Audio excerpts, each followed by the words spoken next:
Max's paws ached as he padded along the icy streets, his breath forming small clouds in the frigid air. Hunger gnawed at his stomach, but survival had taught him to focus on one thing at a time. Tonight, his priority was finding a safe place to rest. As he turned into an alleyway, the dim glow of a street lamp illuminated a dumpster, overflowing with discarded food. Max cautiously approached, his nose twitching at the scent of half-eaten sandwiches and scraps. It wasn't much, but it was enough to keep him going for another day. Unbeknownst to Max, his scavenging had not gone unnoticed. An older man named Joe, bundled in a thick coat and scarf, watched the dog from the shadows of his small convenience store.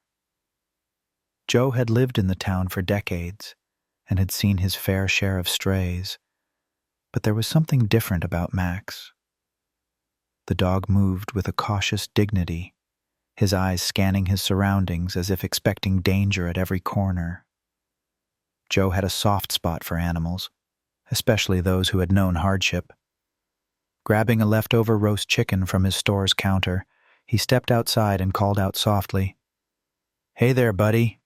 You hungry?" Max froze, his instinct screaming at him to run, but the kind tone in Joe's voice was disarming. The dog turned his head slightly, his ears perked, and his tail gave the faintest of wags.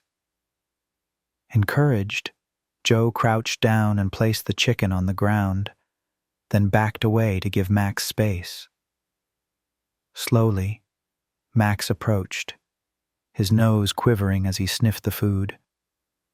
Within moments, he was devouring the meal, his wary eyes flicking up to Joe every few bites. Over the next few days, a tentative bond formed between the man and the dog.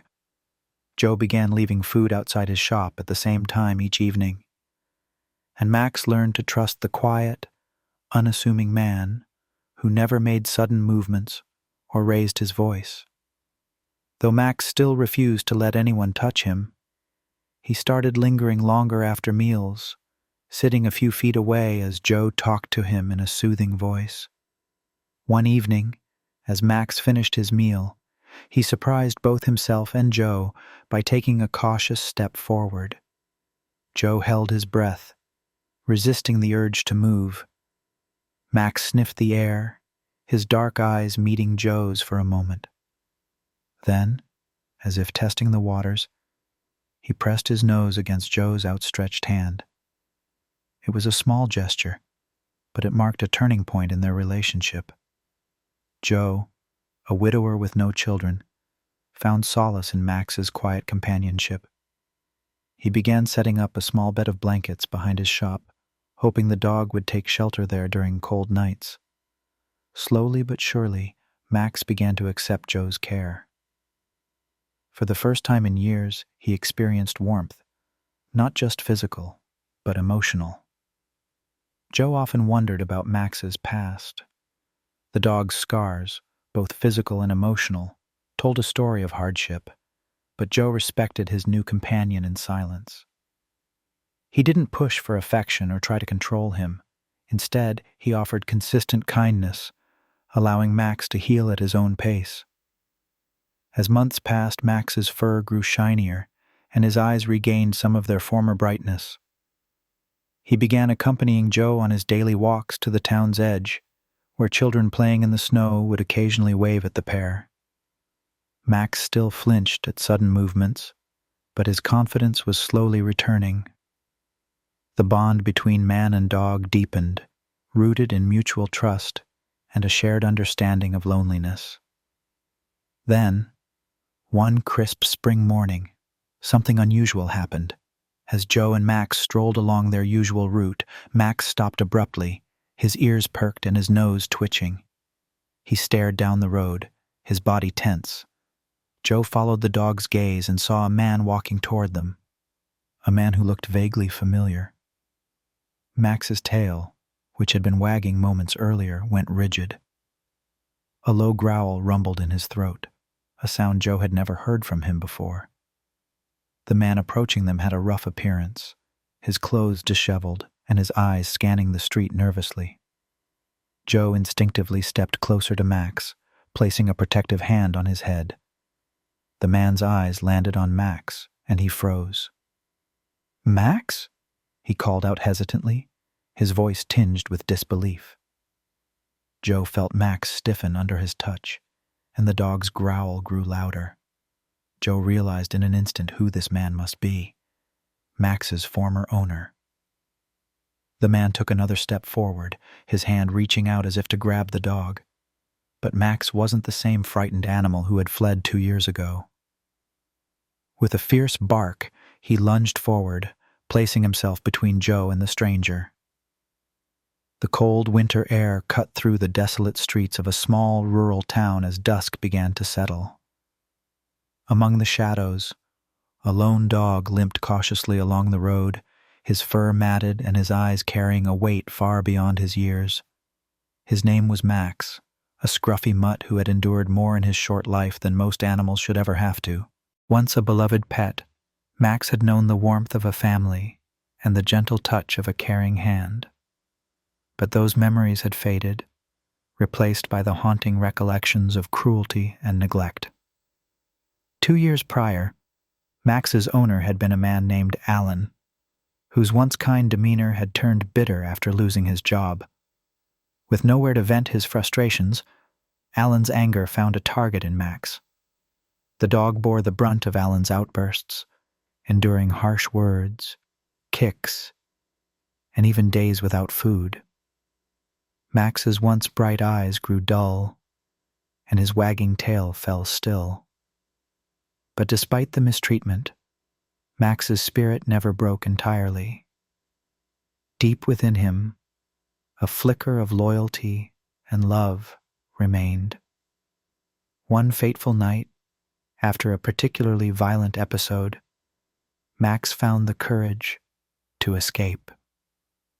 With nothing but the biting wind at his back, he ran as fast as his legs could carry him, leaving behind the only home he had ever known. For days, Max wandered aimlessly, scavenging for scraps and sleeping under bridges. The scars on his body told a tale of pain, but the light in his eyes hinted at an unyielding hope. Little did Max know, his journey was far from over. In a twist of fate, he would cross paths with a kind-hearted stranger who would change his life forever. But the most incredible chapter of his story was yet to come. A moment 2 years in the making that would shock everyone who doubted him. The police officers stepped into the shop, their flashlights cutting through the dim interior. Joe recounted the events, his voice steady despite the adrenaline still coursing through him. Max sat by his side, his eyes never leaving the door as if expecting Alan to return. The officers assured Joe they would patrol the area and keep an eye out for Alan, but their words did little to ease his worry. After the officers left, Joe locked the door and knelt beside Max, stroking the dog's head.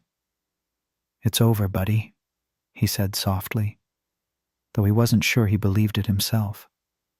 Max leaned into Joe's touch, his usual wariness replaced by a rare moment of vulnerability. The following morning, Joe decided it was time to take action. He called a friend who worked at an animal shelter in a nearby town.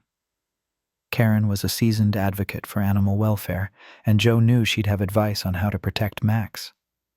After hearing the story, Karen didn't hesitate.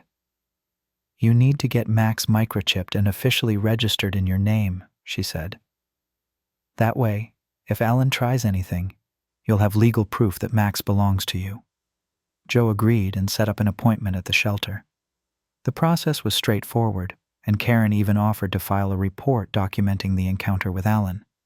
As she scanned Max's microchip to activate it, a strange look crossed her face. "What is it?" Joe asked, his stomach tightening. Karen hesitated before answering. "Max already has a microchip. It was registered to someone 2 years ago, Alan Thompson." Joe felt a cold knot form in his chest. "What does that mean?" he asked. "Does this give him a legal claim to Max?" Karen sighed. "Not necessarily. Ownership laws vary by state, and in cases of neglect or abuse, the courts almost always side with the current caregiver, especially if the animal is well cared for. But this complicates things. If Alan wanted to make a case, he could." The news left Joe uneasy. He had worked so hard to give Max a safe and loving home, and the thought of Alan disrupting their lives was unbearable. But Karen's next words offered a glimmer of hope. "I'll contact a lawyer who specializes in animal custody cases," she said. "We'll make sure Max's history is documented. If it comes to a legal battle, we'll be ready." Feeling a mix of relief and apprehension, Joe thanked Karen and took Max home. That evening, as they sat together by the fire, Joe couldn't shake the feeling that this wasn't the end of their troubles. Max, sensing Joe's unease, rested his head on the man's lap, his soft eyes filled with trust. Days turned into weeks, and life slowly returned to normal. Joe resumed his daily walks with Max, avoiding the area where they had encountered Alan. Max seemed to sense the shift in Joe's mood, staying closer to his side and reacting more alertly to their surroundings. Despite the tension, their bond continued to grow. Then, one crisp autumn morning, a letter arrived in Joe's mailbox. The envelope was plain, but the return address caught his attention. It was from a law firm. Joe's heart sank as he opened the letter and began to read. It was a formal notice from Alan's lawyer, claiming that Max was Alan's property and demanding his return. The letter was filled with accusations, painting Alan as a man who had lost his beloved dog due to a series of unfortunate circumstances. There was no mention of the abuse Max had suffered, no acknowledgement of the scars, both physical and emotional, that told the true story. Joe immediately called Karen, who wasn't surprised by the development.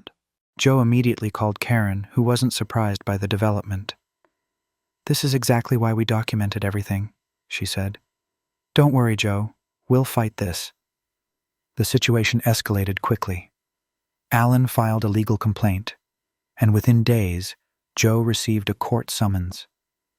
The thought of standing before a judge, fighting for Max's future, was daunting. But as Joe looked at the dog sleeping peacefully on the rug, he knew he had no choice. Max was more than a pet. He was family. Joe sat at his kitchen table, the court summons in front of him, his mind swirling with emotions, anger, fear, and determination. Across the room, Max lay curled up on his bed, unaware of the legal storm brewing around him. Joe ran a hand through his hair, taking a deep breath. "We're not going to lose this, Max," he said aloud, more to himself than the dog. "I won't let it happen." That evening, Joe met with Karen and the lawyer she had recommended, a sharp and empathetic attorney named Rachel Collins. Rachel had handled numerous cases involving animal custody and quickly assured Joe that they had a strong case. "The courts prioritize the welfare of the animal," she explained. "If we can prove neglect or abuse, Alan won't stand a chance." Rachel outlined their strategy. They would present evidence of Max's improved health and well-being under Joe's care, as well as testimonies from witnesses who could speak to Alan's treatment of the dog. Karen had already gathered a list of neighbors and shelter workers who had encountered Max during his time as a stray, many of whom remembered his fearful demeanor and visible scars. Over the next few weeks, Joe threw himself into preparing for the case. He compiled every photo he had taken of Max since adopting him, showing the dog's transformation from a malnourished, timid stray to a healthy and confident companion. Karen helped track down veterinary records documenting Max's injuries and recovery, which would serve as crucial evidence of his past mistreatment. Despite the mounting pressure, Joe tried to maintain a sense of normalcy for Max. They continued their daily walks, though Joe remained vigilant, always scanning the streets for any sign of Alan. Max seemed to sense Joe's unease, often pausing to nuzzle his hand or wag his tail as if to say, "It's okay. We'll get through this." One evening, as Joe reviewed court documents in the living room, a knock at the door startled him. His heart raced as he approached, half expecting Alan to be standing on the other side. Instead, he found a young woman in her 20s holding a stack of papers. "Hi, are you Joe?" she asked. "My name's Emily. I'm Alan's niece." Joe hesitated before nodding. "What do you want?" Emily glanced nervously at the ground before meeting Joe's gaze. "I heard about the case," she said, "and I wanted to help.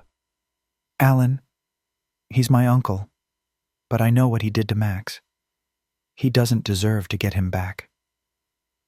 Joe's surprise quickly turned to caution. "Why are you telling me this?" he asked. "Why go against your own family?" Tears welled up in Emily's eyes. "Because Max doesn't deserve to go back to that," she said. "I saw how my uncle treated him. I tried to stop him, but Alan didn't listen. When Max ran away, I prayed he'd find a better life, and it looks like he did." Emily handed Joe the stack of papers. "These are statements from neighbors who witnessed the abuse," she explained. "And there's a video, too. I don't know if it'll be enough, but I thought it might help."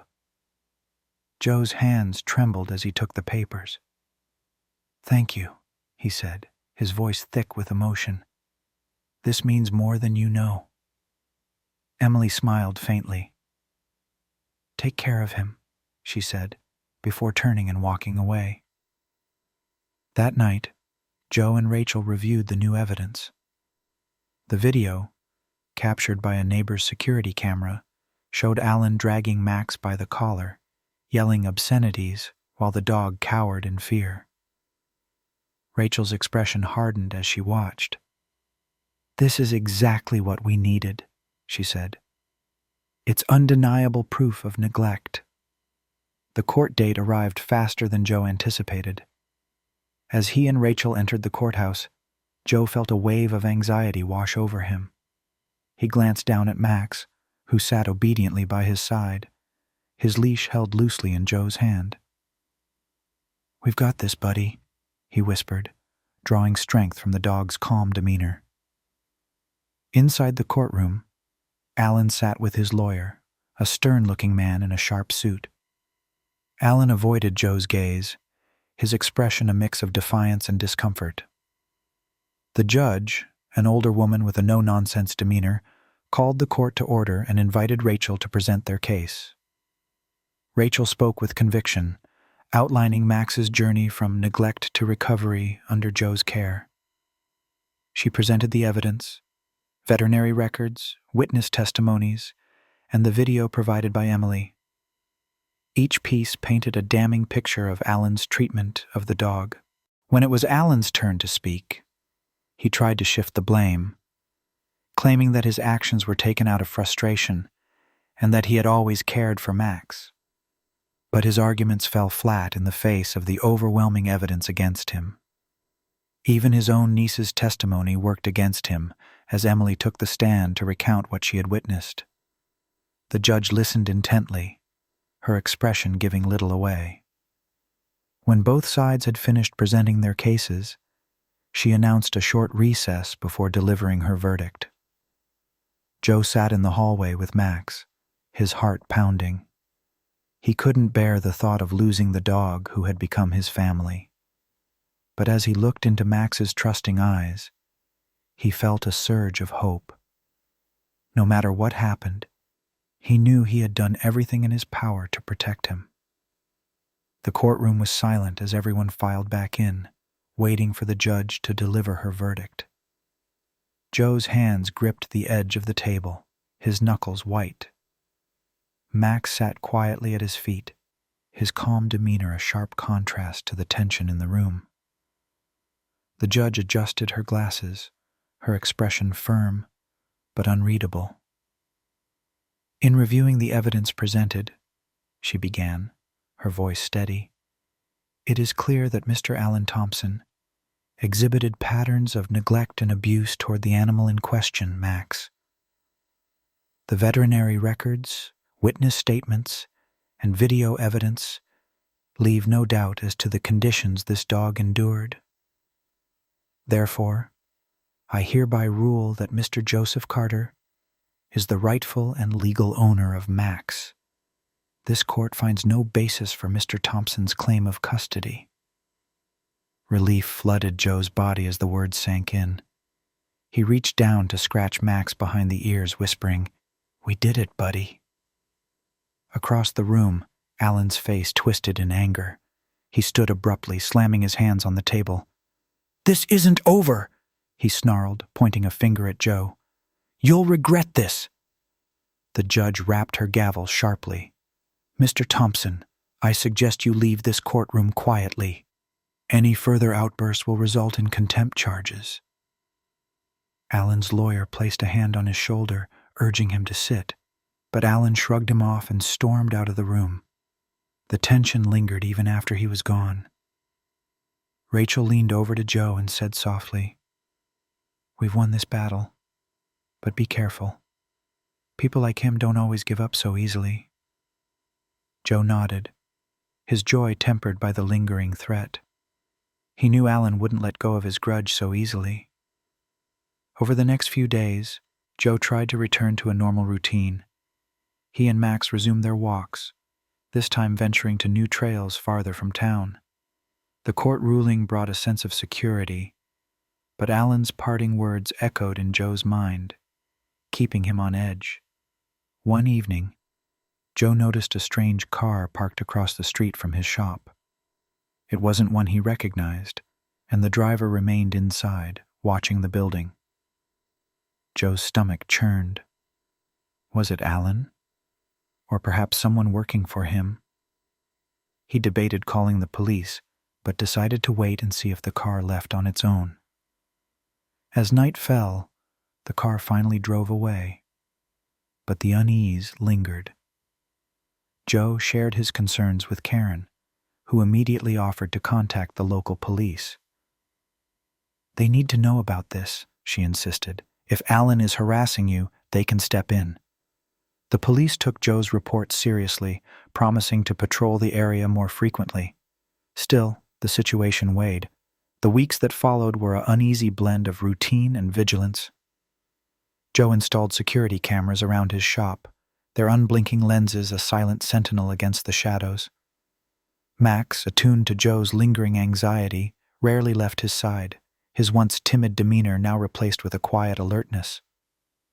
The police kept their promise, their cruisers passing by the shop with reassuring frequency, but the specter of Alan's threat lingered like frost on a window pane. One frigid night, the air sharp enough to steal breath, Joe was jolted awake by the shrill alarm of his phone. The security app flashed a notification. Motion detected at rear entrance. Heart pounding, he grabbed his coat and peered at the live feed. A figure in a dark hoodie was jimmying the lock on the back door of the shop. The grainy image couldn't hide the familiar hunch of Alan's shoulders. Max stood rigid beside him, a low growl building in his throat. Joe hesitated, then made a decision. "Stay close, buddy," he whispered, clipping the leash to Max's collar with trembling hands. They hurried through the icy streets, Joe's breath clouding the air as he dialed 911.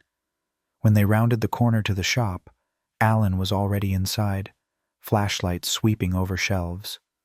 Joe's voice cracked as he shouted, "Get out, Alan! The police are on their way!" Alan spun, eyes wild.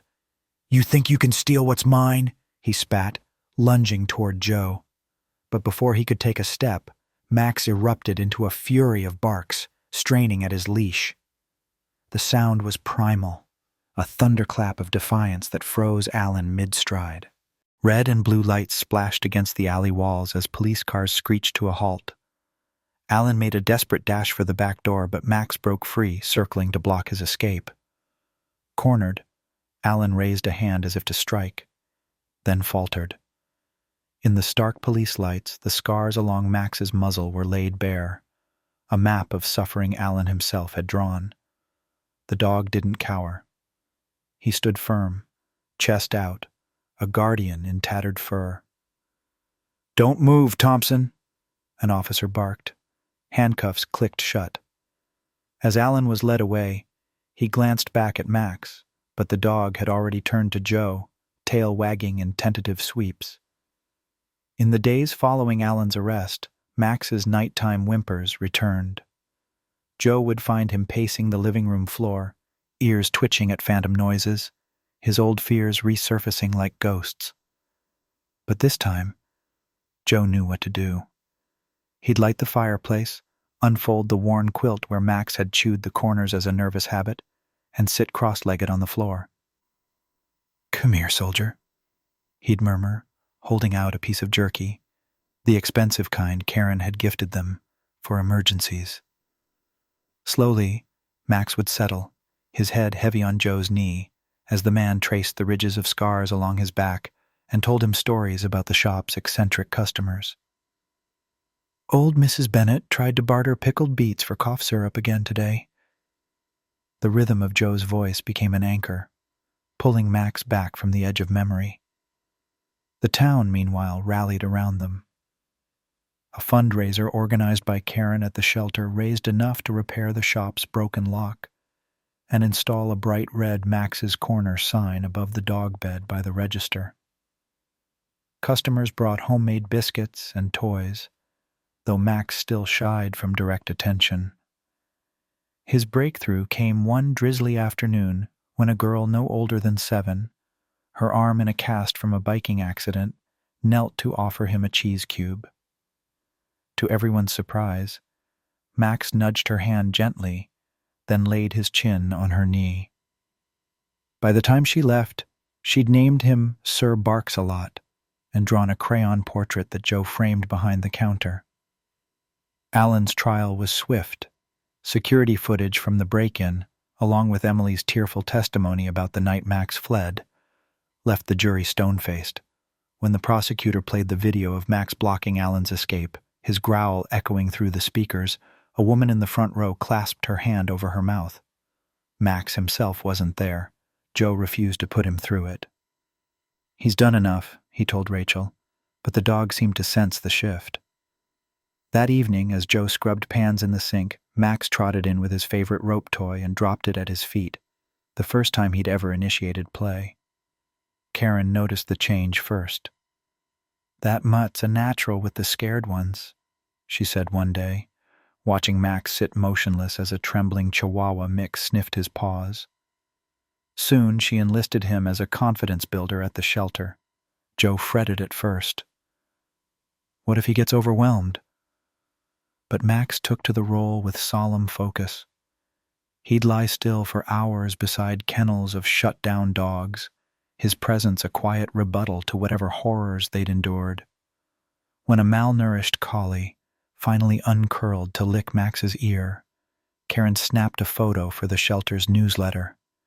The caption read, "Rescue is a language without words." Winter returned, sharp and silver, and with it came an unexpected peace. On the anniversary of their first meeting, Joe woke to find Max's nose pressed against the frost-etched window, watching fat snowflakes spiral onto the porch. They walked their usual route that morning, past the dumpster now scrubbed clean and repurposed as a community compost bin. At the park, a group of teenagers building a snowman waved, not just at Joe, but at Max, who wagged his tail in acknowledgement. Later, as Joe warmed soup on the stove, Max nudged open the junk drawer with his muzzle and dragged out an envelope of faded photos. Joe's late wife laughing in a sunflower field, a younger Joe grinning beside his first truck. He laid them carefully at Joe's feet, as if to say, "Remember them, but I'm here now." The call came on a rainy April night. Karen's voice crackled through the phone. "Got a senior dog confiscated from a puppy mill. She's not good with people. Think Max might—" Joe didn't let her finish. By dawn, the spaniel crouched in his bathroom, matted fur reeking of ammonia. Max circled the room twice, then flopped down a foot away, rolling onto his back in a show of vulnerability. It took 3 days, but when the spaniel finally crept forward to sniff his paws, Joe whispered, "All right, buddy, teach her what you know." The charges stuck.